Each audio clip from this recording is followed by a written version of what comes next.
Hey guys, it's Maxie here and welcome to another TEW video. Join us now in the year of 2022 with our first pay-per-view, which of course is the Royal Rumble, as we head on the road to WrestleMania. 63,398 fans will be in attendance at the Lucas Oil Stadium, where we've got a combination of Raw, SmackDown and of course the Women's Revolution brands all taking part. Of course we'll have our male Royal Rumble, our first ever female Royal Rumble, and various other championship matches across the board. As always, thanks for taking the time out of your day to watch the video. If you enjoyed it, please leave a thumbs up. Any comments are appreciated, whether regarding the series, your own personal saves, or wrestling in general. Yeah, I hope you guys and girls enjoy what is about to unfold in front of you.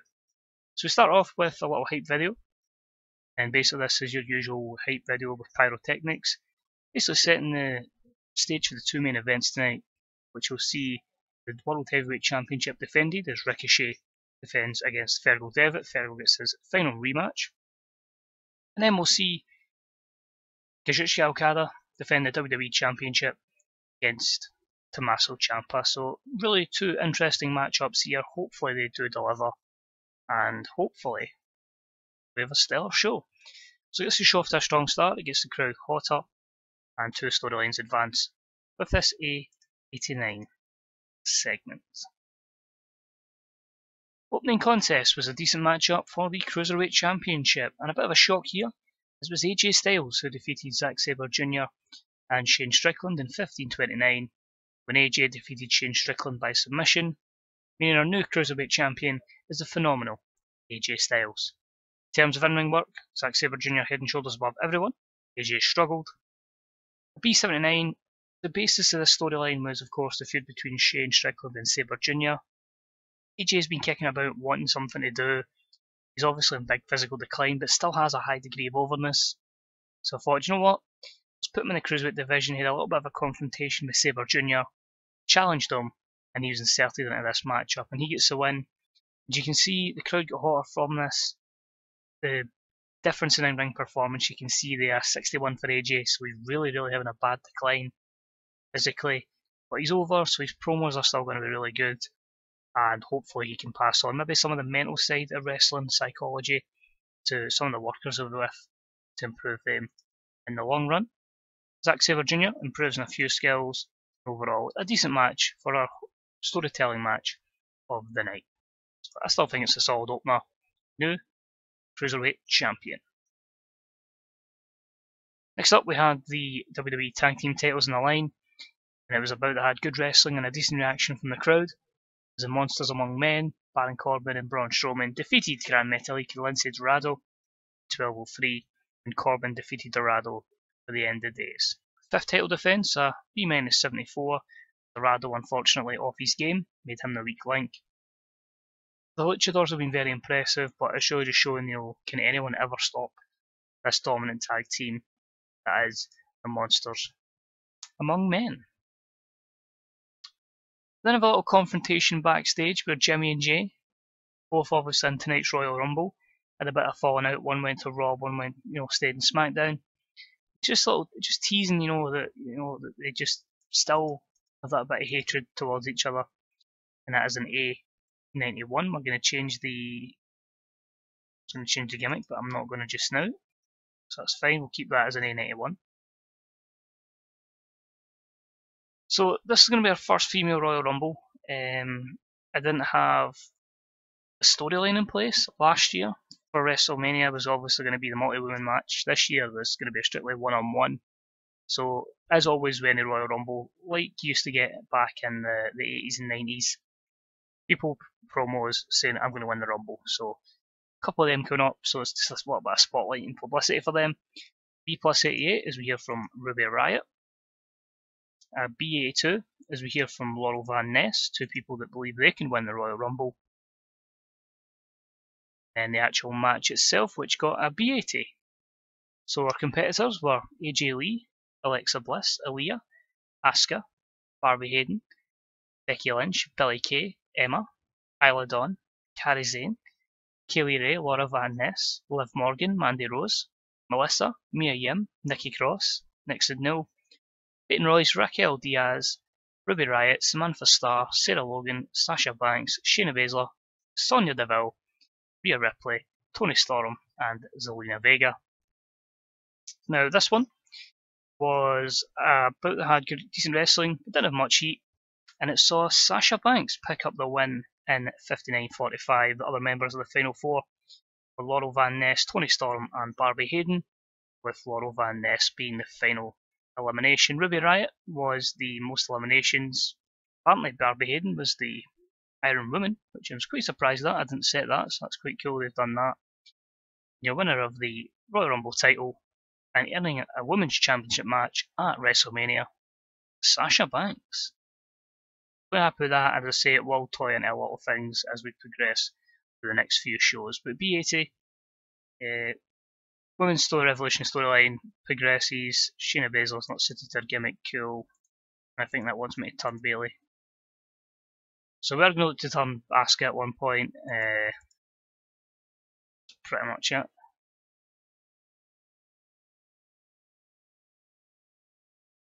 We'll leave it. I was going to look to change our gimmick there, but nah, we'll just wait and do a full turn down the line.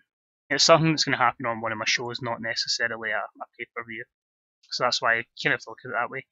But BA, first Women's Royal Rumble in the bank, and yeah, Sasha Banks wins it. Then we've got our Women's Championship match. It's going to be triple threat: Paige, Ronda Rousey, and Charlotte. Paige basically just saying, this is her house now, and Ronda's going to just show that, she ruled the roost in the division for a little while, but now it's Paige's turn. And the match itself was pretty good. Great wrestling, good heat. Paige defeated Charlotte and Ronda Rousey in 21:13 when Paige defeated Charlotte by pinfall with a Rampage, making her second women's title defence. Charlotte was a weak link, struggling to keep up everyone's in-ring performances. What should add with Charlotte is she has some sort of injury. I can't remember what it is off the top of my head. I have to remember, but it's a year-long injury, but she can still work, so that's going to hamper her. But still 93, considering Paige went 93, Ronda went 93, at least a very respectable B plus 86. So happy with that. I don't know why it was a lack of a hot associated storyline. The storyline's been going fine, but it makes you wonder how much better that could have been. But hopefully we'll have, as I say, some stellar women's matches at WrestleMania. I'm quite confident in the matches we've got planned. At this moment in time, I'll just quickly back to my notepad, I have 4 matches booked in for sure at WrestleMania. I'm quite hyped for what could go down at that event. Next up, we have, ahead of our 8-man tag, Seth Rollins, Dean Ambrose, Samoa Joe and Daniel Bryan, just making sure everyone's on each other's side. Samoa Joe recently turned babyface after continually being screwed out of matches by Marcel Barthel. Kind of playing up this Magnificent 7 versus, the other wrestlers. Of course, there have been big feuds between Rollins and Ambrose against Dar and Dunn, and Daniel Bryan's had a little bit of interaction with Marcel Barthel as well. But overall, A92, very happy with that. Daniel Bryan then just hypes up this match, got a promo on his own, so that's fine, B plus 88. The match itself could have been a little bit better, but still about the had some great wrestling and good heat. We saw Daniel Bryan, Samoa Joe, Ambrose and Rollins defeat the Magnificent Sevens, Pete Dunne, Noam Dar, Marcel Barthel and Marty Scurll in 24:29. Daniel Bryan defeated Marcel Barthel with pinfall. Scurll was a weak link, 73, but you can see that every other performance, 93, Noam Dar 84, Pete Dunne 92, everyone on the babyface side over 90, which is very, very impressive. Dean Ambrose and Seth were 95, that's good to see. Storylines improve, that's good as well. B plus 86 is okay. Yes, no storyline, should have had a bit more heat, I would have liked to imagine, but I'm still happy with it and where it was placed on the card. As I say, it's just going to lead to a couple of matches going forward into the February pay-per-view, and of course, WrestleMania. Then we've got a little confrontation backstage, 2 former rivals, one on Raw, one on SmackDown, and it's a heated confrontation between Ciampa and Gargano. Basically, Gargano's in the Rumble, Ciampa's getting a WWE Championship match, and is taunting Johnny, saying, look what you need to get through, you need to go and beat 29 other men just to get a chance. I just need to beat one, I'm going to be champion. So A92 there. Then Samoa Joe cuts a promo, obviously happy with his victory, but he's obviously now in the Royal Rumble, so he's just stating his claim that he's going to go into WrestleMania, an A-Star 100 promo. Likewise, John Cena, he says he may only have one more opportunity to become WWE Champion for an 18th time. So he really wants to show that he can, end his legacy. Because he knows his days are numbered. So he's going to show that he can be the man. But he'll have to review where he goes going forward. See how this goes down. I'm nervous. I don't know how it's going to go. Actually, worse than the women's match. That's quite interesting. Participants in this one: Adam Cole, Akam, who's on a solo push at the moment because calling him the Monster Akam, he's demolishing people on NXT and SmackDown. Andrea Cien Almas, Baron Corbin, Bo Dallas, Braun Strowman, Bray Wyatt, Chad Gable, Daniel Bryan, Dean Ambrose, Jimmy J. Uso, John Cena, Johnny Gargano, Kenny Omega, Kevin Owens, King Neville, Kota Ibushi, Luke Harper, Marcel Barthel, Pete Dunne, Randy Orton, Rusev, Sami Zayn, Samoa Joe, Seth Rollins, Switchblade, The Miz, The Dream, and Ospreay. So, quite a stacked rumble. A lot of main eventers and upper mid-carders used, which resulted in a very good match that saw Sami Zayn win the Royal Rumble. Our members of the Final Four were Pete Dunne, Dean Ambrose, Daniel Bryan, with Pete Dunne being the shock final elimination, a strong rumble for him. Daniel Bryan got the most eliminations, an Iron Man, but Sami Zayn will be going to challenge for one of the championships at WrestleMania. So, don't know how folk feel about that, but I'm quite happy with that. But a B79, maybe not the greatest rating. A few guys were off their game. A lot of storylines progressing, but maybe losing a bit of heat. I'm assuming that'll be the reason why we lost a bit of match rating. Not just for too many competitors, but overall. It's a rumble, that's why it's not the main event. It should be in reality, but match ratings wise, I just don't touch it. We have a Fergal Devitt over the top entrance for his match for the championship. That's at A91. Can he capture the World Heavyweight title? Back from Ricochet. And this one, another classic between these two. The final match, and a great, good wrestling. Ricochet defeats Fergal in 23:05 with a standing shooting star press. His second title defence. A94, I had to go with it again because they've been putting on so many good matches. Probably could have scored a bit higher like the last match, but Ricochet was off his game. Only by an 81. But as I say, that with him firmly set as the champion going into our February pay-per-view. Which I can't remember if the SmackDown brand will confirm that after pay-per-view. So main event time. Promo by Ciampa. He just says it's Tommy Entertainment's time. He's going to show that he deserves to be champion. And he's going to make sure he walks in at WrestleMania with hundreds of people booing him. That's an A99.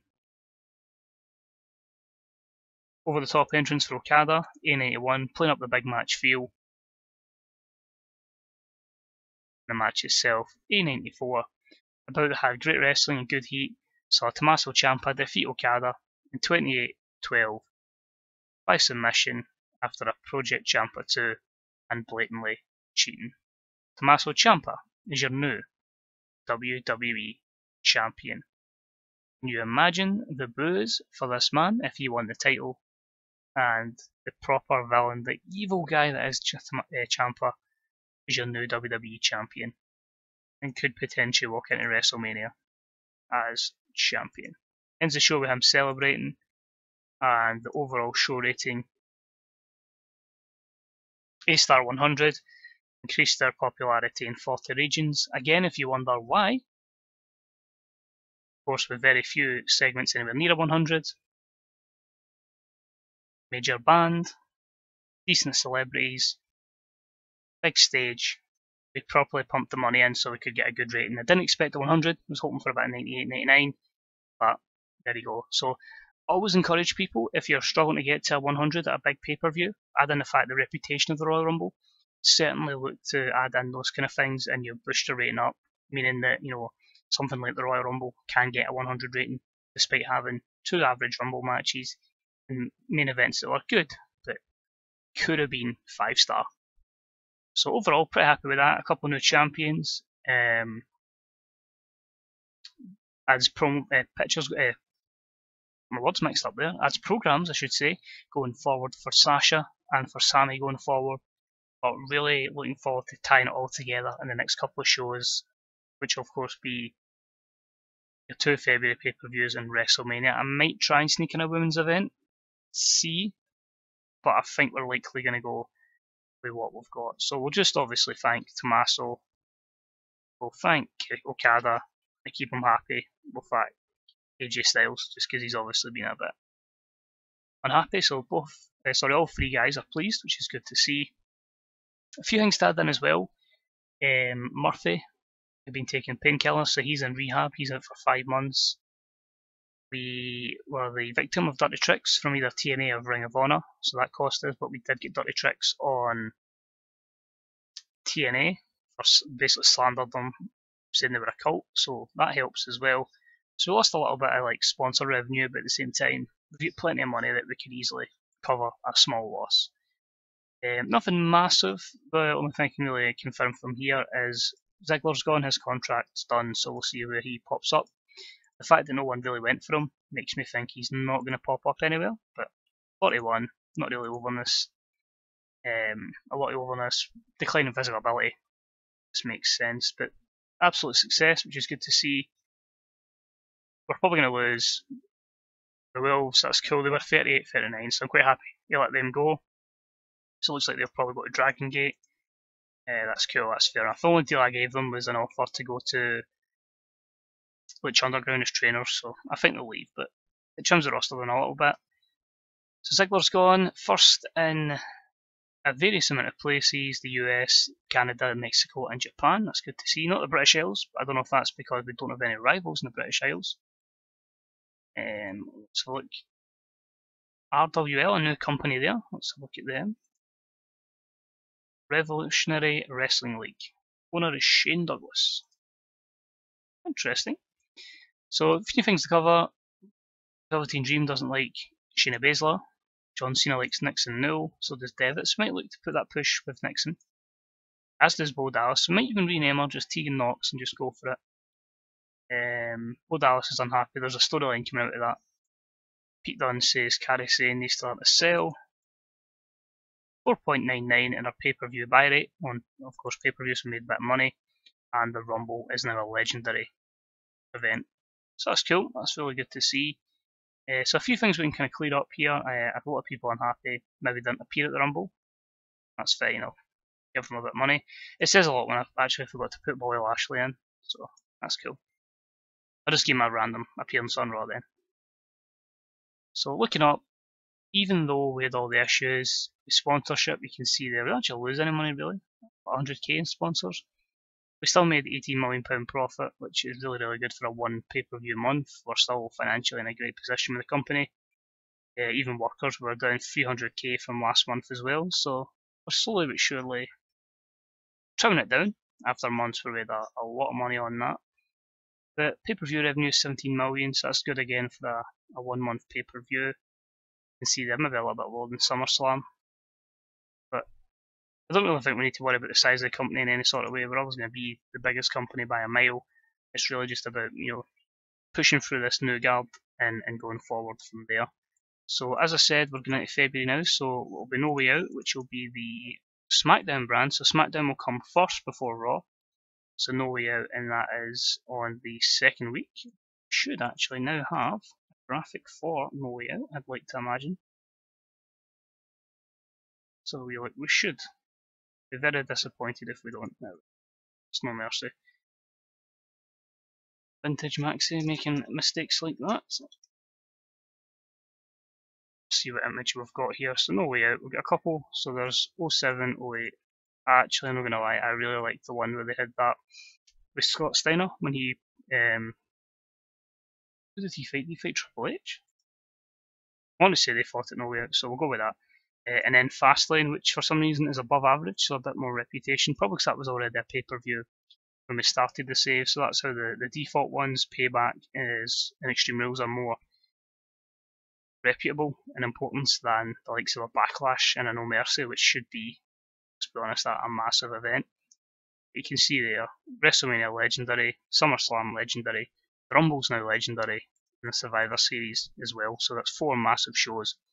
You can do that, so that's fine. The third week of February will be Fastlane, and just to confirm with the Rumble, major band, B-list celebrity, spend extra on the set, and that gave us that A-star 100. Another things to really round up, broadcasting, Raw is now on a new network. We have signed up with, if I can find, NBC, that they took us. And with that being the case as well, if I just quickly go to user stats, it's now over 1,000 shows. Monday Night Raw has got its biggest ever its TV rating. So yeah, we're smashing out the park with that. And the best show, the Rumble, is now officially my best show ever. So that's cool to see. But yeah, we're in a really good position. Prestige can maybe go a bit better in momentum, but we'll build it up over Raws and SmackDown, heading towards the February pay-per-views. And last thing, as I say, to confirm it as a meniscus tear for Charlotte, so she's going to be fully healed in 11 months and 2 weeks. Tyler Bate is another 10 months away. We should be seeing the return this month of Ali Flair and Dana Brooke. But out of WrestleMania confirmed are Cedric Alexander, Murphy, Xavier Woods for rehab, and Rizar for mixed martial arts training. And Drew McIntyre went surgery, was all successful. We'll see him back in a day, and then we'll push him on for a good feud, hopefully, going into February, and then, of course, WrestleMania. So 4 matches are booked. That is 2 women's matches, 2 male matches. So what I'm going to ask is, what is your prediction for both our cards coming up, for No Way Out and for Fastlane? And what is your early predictions for WrestleMania? Who do we see taking on Sami Zayn? And who will face Sasha Banks in that women's matchup? And what do you think the other women's match is as well? So thanks always for watching, much appreciated. Mind show some love to the All Fantasy Bookers subreddit and the Grey Dog Software forums. And I'll hopefully catch you next Sunday for some more WWE My Universe gameplay. Cheers, bye bye.